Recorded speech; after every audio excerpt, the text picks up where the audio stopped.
Here's to make you think, and I'll try to describe the issue I'm having quickly because I only have 2 minutes to describe this. My doctor, when I go in, doesn't want to do her job. I need preventative care badly, and instead of giving me that, she's causing other people to get harmed as well as myself, and she's not the first doctor to do this. I'll give you an example.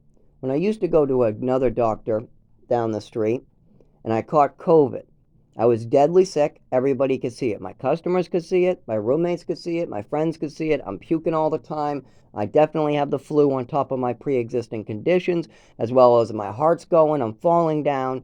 I am in no condition to even, I go to the emergency room.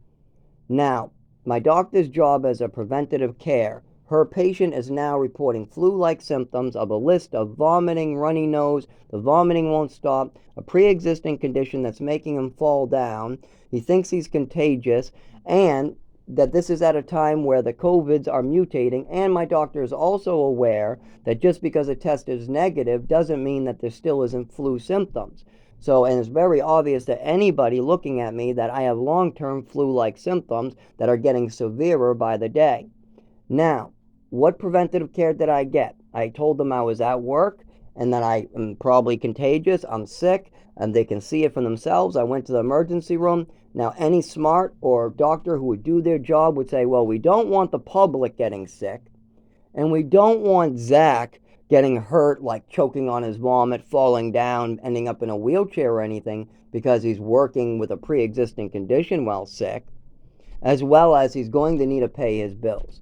So I'm going to need to write that Zach has flu-like symptoms, and until the symptoms clear up, that he's going to need to be out of work. And then we're going to need to follow up with him to see if these symptoms are still continuing, and then follow up with more testing because maybe he has COVID and we don't want this spreading around town. And so we should probably do a follow-up. No follow-up. They're trying to push it out like 6 months, like 3 to 6 months they're trying to push it out.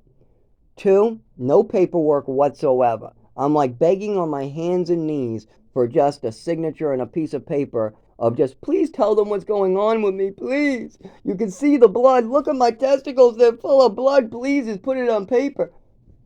I don't know what that is. And your doctor is on vacation. I'm not even kidding. I was bleeding from my GI into my testicles. My testicles swelled up. I showed them to the doctor. I got pictures of them full of blood. The GI is swollen.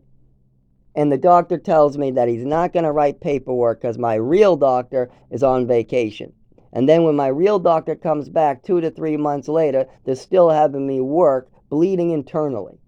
My doctors had me working while bleeding internally. I can feel it dripping down my GI and going down into my testicles. I can feel a liquid inside near my belly button slowly going down to my testicles. And then my testicles swelling and turning black and blue. And I got pictures of this. And yet the doctors want me to go to work. And I do because I have no other choice in society.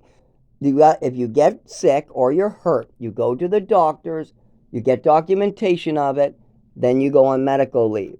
But I can't do that first part, so I'm forced to work with swollen testicles. I'm forced to work while holding myself up with crutches. I'm forced to work while having seizures. I'm forced to fall down in front of customers, bleed on the side of my head, then get up and tell them, don't call an ambulance, it's okay. This has been going on for 25 years. Nobody's going to help me. You call an ambulance, they're going to circle up and laugh at me. Please don't call an ambulance. And I have to live life like this because my doctor sucks.